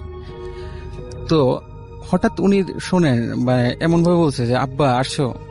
উনি মানে হকচকিয়ে যায় যে কি ব্যাপার, কে? তখন বলে আব্বা আমি, মানে ওনার নিজের ছেলের গলা উনি শুনতে পারেন। বলে তুমি এত রাতে এখানে? বলে তোমার জন্য দাঁড়ায় আছি। তো ওনার কাছে একটু অড লাগে যে গ্রামে আমার ছেলে স্বাভাবিকভাবে যাকে দেখি 7টা 7:30 খেয়ে দিয়ে ঘুমিয়ে যায়, তো আমার ছেলে এখানে। তো উনি ভাবে যে ছেলেকে হয়তো শাসন করবো, বাড়ি যাই যেহেতু রাস্তায় আছি। তো ছেলে সামনে সামনে হাঁটে, তো হাঁটতে হাঁটতে তিনি মানে ফাইন্ড আউট করেন যে ছেলে আর নাই। তো উনি ভাবে যে হয়তো আমার সাথে কোনো দুষ্টামি করছে, এইভাবে উনি খুঁজতে থাকে। তো খুঁজতে খুঁজতে মানে একটু সামনে যায়, সামনে বেশ কয়েকটা বাঁশ গাছ ছিল একদম ঘেরা। তো উনি হয়তো ভাবে এর মধ্যে লুকায় থাকতে পারে, কেন ছেলে এরকম দুষ্টামি করছে। তো উনি আস্তে আস্তে একবার এখানে ওখানে খোঁজাখুঁজি শুরু করছে। তো হঠাৎ উনি খেয়াল করে যে উনি শক্ত কোনো একটা ঢিপির উপর দাঁড়িয়ে, উনি তখনও টর্চ জ্বালান নেই যেহেতু তখন জ্যোৎস্না রাত ছিল। তো ঢিপি উনি ভাবেন যে মাটির রাস্তা হতেই পারে, তবে উনি ভয় পান যখন হাতটা উপরের দিকে দেন, দেখেন যে একটা বাঁশ তার মাথার উপরে, যেহেতু রাত্রে বুঝতে পারেননি। তো হাতটা যখন একটু ভালোভাবে মুভ করেন তখন দেখেন একটা না অনেক বাঁশ একদম তার মাথায় লেভেল হয়ে আছে। আচ্ছা, মানে উনি সাথে সাথে ভয় পেতেন কি ব্যাপার কি হলো। তো উনি বিষয়টা দেখার জন্য সাথে সাথে তার টর্চটা জ্বালান। তো টর্চটাও জ্বালান এবং উনি সবচেয়ে ভয়ের ব্যাপার উনি দেখেন যে সেই ছেলের কবরের উপর সে দাঁড়িয়ে আছে এবং তার মাথার উপর সারি সারি বাঁশ একদম সোজা হয়ে আছে। তো উনি ভয় পান এবং ভয় পেয়ে দ্রুত ওখান থেকে মুভ করতে যাওয়ার জন্য টর্চটা জ্বালান এবং টর্চটা জ্বালানোর পরেই দেখেন সেই ছেলেটা যাকে কয়েক মাস আগে কবর দেওয়া বা দাফন করার সময় উনিও ছিলেন, ঘটনাটা উনিও জানেন, সেই ছেলেটা ওনার সামনে দাঁড়িয়ে। উনি এক দৃষ্টিতে ছেলেটার দিকে তাকিয়ে আছেন, ওর চোখের দিকে তাকিয়ে আছেন, সেই একই অবস্থা চোখের। তো উনার সম্মোহনটা ভাঙে যখন উনি দেখেন যে ওনার হাতটা গরম হয়ে যাচ্ছে। তো তাকে দেখেন ওনার চোখ দিয়ে অনবরত রক্ত পড়ছে। ঠিক যখন ওকে পাওয়া যায় মৃত অবস্থায়, তখন যেমন সবার রক্ত পড়েছে ওনারও চোখে রক্ত পড়ছে। তো উনি ঘটনার আকস্মিকতায় ওখানে অজ্ঞান হয়ে যায়।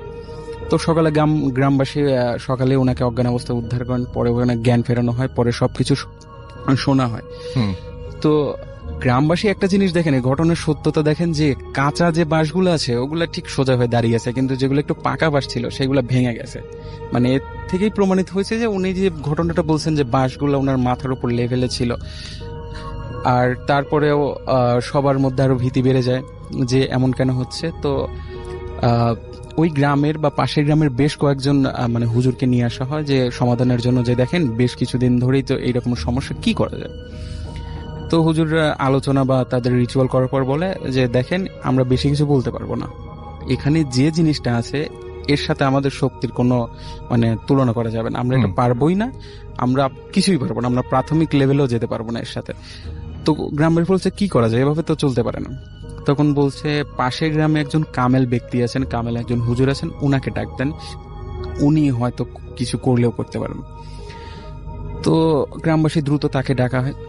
তো উনি বিষয়টা সবকিছু শোনেন এবং শোনার পরে বলেন যে আসলে এখানে যে জিনিসটা আসলে মানে যে আমরা স্পিরিট বলি বা এভিল বলি, তো খুব শক্তিশালী, মানে আমরা স্বাভাবিকভাবে যে জিনের কথা বলি তার চেয়ে শক্তিশালী জিন, যেমন আমরা ইফরিত বা জুয়ান্নার কথা জানি, মানে এটা আমার ব্যক্তিগত ওপিনিয়ন। জি জি।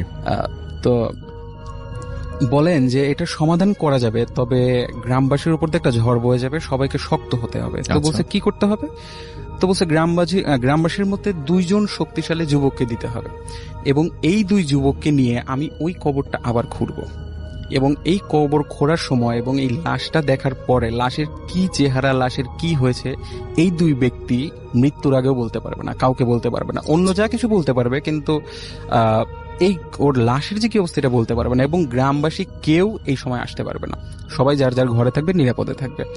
তো বলছে আচ্ছা তাই হবে। তো একদিন দিন ঠিক করা হয় শুক্রবারে, এমনি মানে সকাল, মানে সেদিন সকালে ছিল বৃষ্টি বৃষ্টি মেঘলা মেঘলা একটা ভয়ার্ত পরিবেশ। তো সকালেই ফজরের নামাজের পরেই মানে আলো ফুটছে, এই অবস্থায় লাশটাকে আবার খোঁড়া হয় এবং মানে ওই লাশটা তোলা হয়। তো লাশটা তুলে গ্রামবাসী সবাই যার যার মতো যার ঘরে চলে গেছে। মানে হয়তো কিছু মানুষ উৎসুক, হয়তো লুকিয়ে ছাপিয়ে দেখছে কি হচ্ছে। তো লাশটাকে নিয়ে ওই যেখানে ওকে পাওয়া যায়, অর্থাৎ যে বিলের পাশে যে ডোবার মধ্যে পাওয়া যায় সেই ডোবার পাশে যাওয়া হয়। তো ওই ডোবার পাশে একটা নারকেল গাছ ছিল, তো আগে থেকে নারকেল গাছটা কাটা হয় এবং ওকে 2 টুকরা করা হয় এবং ওই 2 টুকরার মাঝে লাশটাকে রাখা হয়। রাখার পরে হুজুর তার নিজের মতো রিচুয়াল শুরু করেন এবং ওই 2 ব্যক্তিও পাশে থাকেন। তো রিচুয়াল করার এক মুহূর্তে সেই মানে স্পিরিটটা চলে আসে। তো চলে আসার পরে তখন মানে যারা দেখছে, যারা উইটনেস, মানে আমার স্টুডেন্টের নানি বা ওর আত্মীয় স্বজন অনেকেই দেখছে, তারা বলছে যে অনেকটা ছায়ার মতো, এমনিতে মেঘলা মানে ক্লিয়ার না। তো হুজুর ওকে প্রশ্ন করে, ঘটনাটা মানে আমি এখন যেটা বলছি সেটা এই বর্ণনাটা ওই 2 ব্যক্তি দেয় পরে, কারণ এটা পারমিটেড ছিল তাদের। শুধু পারমিটেড ছিল না চোখ দুটো বা লাশের কি বর্ণনা এটা বলা, মানে তাদের পারমিটেড ছিল না, অন্য সবকিছু পারমিটেড ছিল। তো হুজুরকে উনি মানে হুজুর বলেন যে তুই কে, তো ও কোনো কথা বলে না। তো বলে দেখ তুই মানে এরকম সমস্যা করিস না গ্রামবাসীর সাথে, তুই বল তুই কি চাস সেটা শুনতে হবে, আর তোর কি সমস্যা সেটা বল, তুই কি চাস। তো বল আমি ওই ছেলের চোখ দুটো চাই। তো বলে চোখ দুটো চাস মানে, এটা খুব একটা অদ্ভুত জায়গা কিন্তু, যে চোখ দুটো চেয়েছে। তোকে বলছে ও মারা গেছে, ওর চোখের এই ব্যাপারটা, ওর চোখ যে দেখে সেই মানে তার চোখ দিয়ে রক্ত পড়ে, নিশ্চয়ই এখানে তোর কোনো কারসাজি আছে। বলছে হ্যাঁ আমি ওর চোখ দুটো নিতে চেয়েছিলাম কিন্তু আমি যে কোনো ভাবে পারিনি, কিন্তু এখন আমার চোখ দুটো চাই।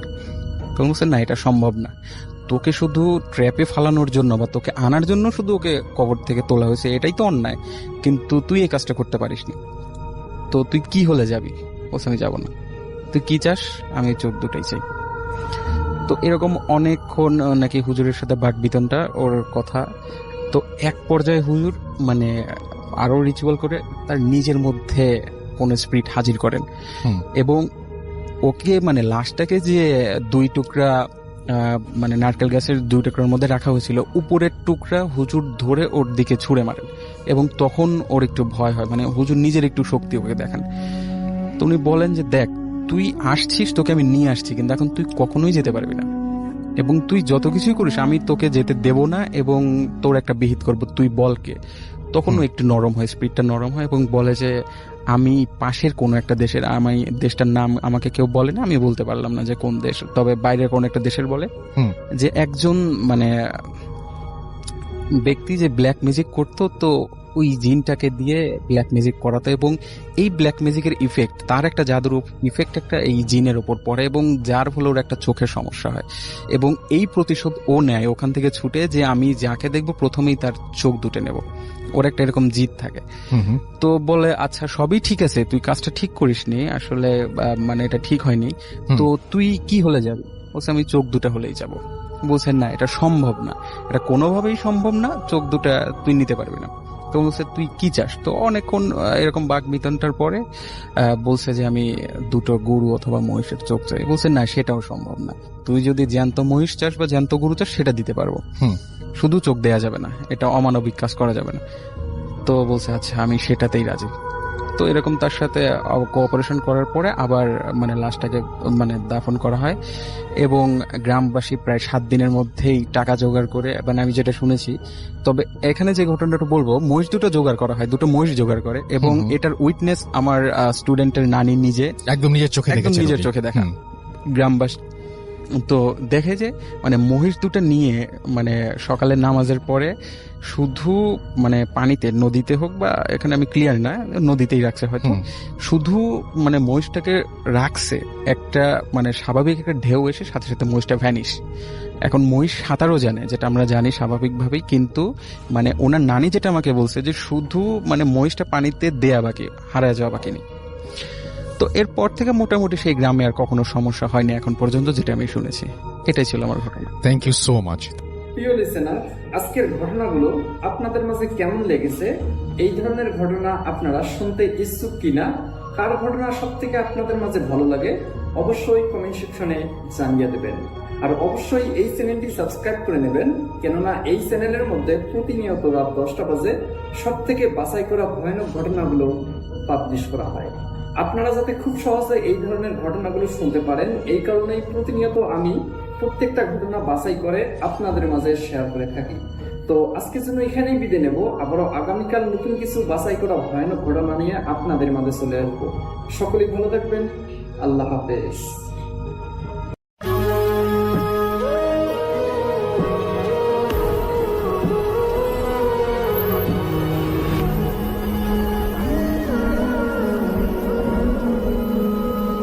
আসসালামু আলাইকুম প্রিয় লিসেনার্স, ধন্যবাদ জানাচ্ছি আরও একটি ভূত এফএমে। আমি আশা করছি আপনারা সবাই ভালো আছেন এবং ভালো তলে আছেন।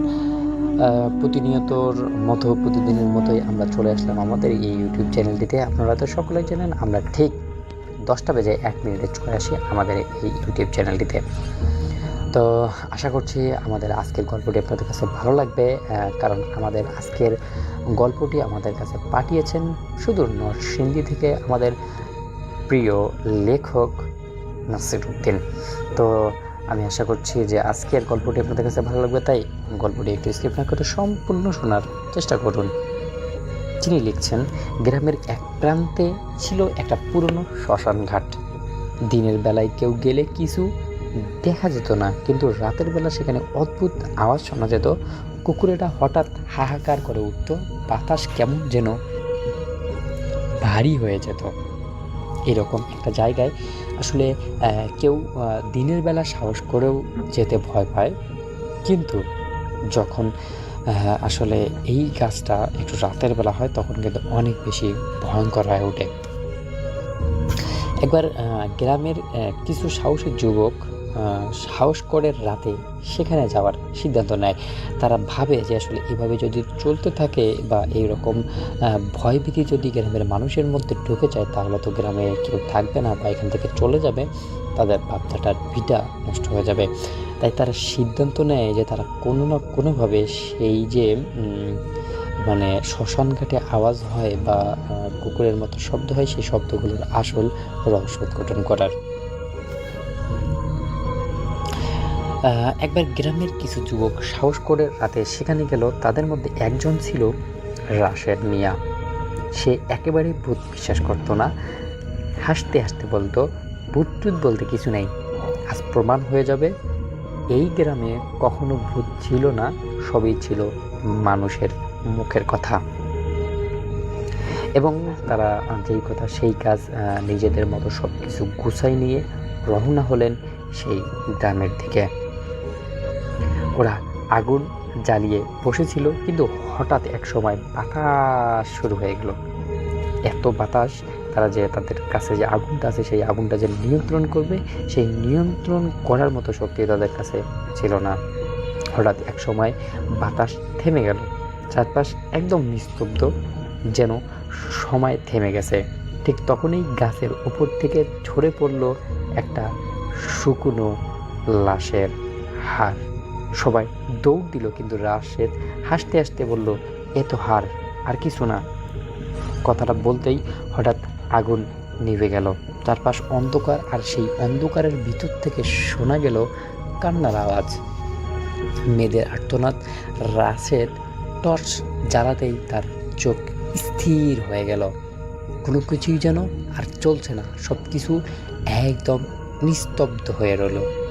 চারপাশে অসংখ্য সাদা শাড়ি পরা নারী দাঁড়িয়ে আছে, কিন্তু মুখ নেই, কেবল ফাঁকা গর্ত আর কালো অন্ধকার। রাশেদ ছাড়া বাকিরা পালিয়ে গেল, কিন্তু রাশেদ নড়তে পারল না। তার চোখের সামনে মৃতদের সেই আত্মারা ধীরে ধীরে এগিয়ে আসছে। শেষবার তাকে চিৎকার করতে শোনা গিয়েছিল, তারপর আর তাকে কখনোই পাওয়া যায়নি। আজও গ্রামের মানুষ বলে ওঠে, যেই রাতে শ্মশান যায় সে রাশেদের কণ্ঠের সাহায্যে আর্তনাদ শুনতে পায়। তো দর্শক, এটা ছিল আমাদের প্রথম গল্প। এখন আমরা যাচ্ছি আমাদের দ্বিতীয় গল্পে। ছোট্ট একটি গ্রাম ছিল, চারপাশে ধান ক্ষেত আর মাছ দিয়ে বয়ে যাওয়া নদী। গ্রামের মানুষ রাতে নদীর পাড়ে যেত না, কারণ শোনা যেত সেখানে এক ডাইনি থাকে, যেই ডাইনির রাক্ষসী, যেই ডাইনির মাছ খুব পছন্দ। লোকেরা আছে বহু বছর আগে এই নদীতে এক নারী আত্মহত্যা করেছিল। তারপর থেকেই তার আত্মা রাতের অন্ধকারে নদীর পাড়ে ঘুরে বেড়ায়। এক রাতে গ্রামের হাশেম নামের একজন ছেলে সে মাছ ধরতে গেল। চাঁদের আলোয় হঠাৎ সে দেখতে পেল নদীর ধারে এক সুন্দরী মেয়ে দাঁড়িয়ে আছে। সে মনে মনে ভাবলো যে আসলে এটা কি কোনো কৌতূহল নাকি সত্যি কাহিনী। তারপর সে এক রাতে গ্রামের হাশেম নামের একজন ছেলে মাছ ধরতে গেল। চাঁদের আলোয় হঠাৎ সে দেখতে পেল এক সুন্দরী মেয়ে দাঁড়িয়ে আছে। মেয়েটি হাশেমকে মিষ্টি হাসি দিয়ে ডাকলো, এই যে একটু সাহায্য করবেন। হাশেম এগিয়ে যেতেই দেখলো মেয়েটার পা উল্টো হয়ে আছে আর চোখ দুটো রক্তে লাল। হঠাৎ করেই তার চুল লম্বা হয়ে হাশেমের গলা পেঁচিয়ে গেল। তারপর হাশেম আসলে নিজেকে কন্ট্রোল করতে না পেরে নিজের জ্ঞান হারিয়ে পড়ে। পরের দিন ভোরে গ্রামবাসীরা নদীর ধারে হাসিনের নৌকাটা পেল, কিন্তু তার শরীরের আর কোনো খোঁজ পাওয়া গেল না। এখানে মাঝরাতে নদীর পাড়ে গেলে নাকি একটি মেয়ের কণ্ঠ শোনা যায়। এই মেয়ে সেই মেয়ে যে কিনা হাসিমকে বলেছিল একটু সাহায্য করবেন ভাই। আসলে দর্শক, এই গল্পটিও কিন্তু আমাদের কাছে অনেক বেশি ভালো লাগছে, কারণ আমরা জানি যে আমাদের যারা গল্প সিলেক্টেড করে তারা কিন্তু এত সহজেই না, তারা কিন্তু এই বিষয়গুলো নিয়ে অনেক এক্সপার্ট। তো দর্শক, আসলে আমরা কিন্তু চাই আপনাদেরকে প্রতিনিয়ত ভূতের গল্পগুলো দেওয়ার, কিন্তু আসলে আমি অনেক ব্যস্ততার কারণে বা নিজেদের ফ্যামিলির কারণে আসলে দেওয়া হয় না। তো আমি চেষ্টা করব যে এখন থেকে প্রতিনিয়ত যেন আমি আপনাদেরকে ভূতে ব্যায়াম দিতে পারি। তার জন্য অবশ্যই কিন্তু আপনারা আমাদের চ্যানেলটিকে সাবস্ক্রাইব করে রাখবেন, পাশে আসা বেল আইকনটি কিন্তু অন করে রাখবেন, যেন আমাদের সমস্ত ভিডিওগুলো সর্বপ্রথম আপনাদের কাছে পৌঁছাতে পারে। তো দর্শক, আবারও আপনাদেরকে শুভেচ্ছা এবং অভিনন্দন জানিয়ে এখনই শেষ করব আমাদের আজকের অনুষ্ঠান। তো এই গল্প নিয়ে বা আজকের এপিসোডগুলো নিয়ে আপনাদের যদি কোনো মতামত থেকে থাকে অবশ্যই কিন্তু আপনাদের সেই মতামতগুলো করে যেতে পারেন আমাদের ভিডিও কমেন্ট বক্সে। তো দর্শক, আবার দেখা হবে নতুন এপিসোডে নতুন সময়ে। ততক্ষণ পর্যন্ত ভালো থাকুন, সুস্থ থাকুন। আল্লাহ হাফেজ।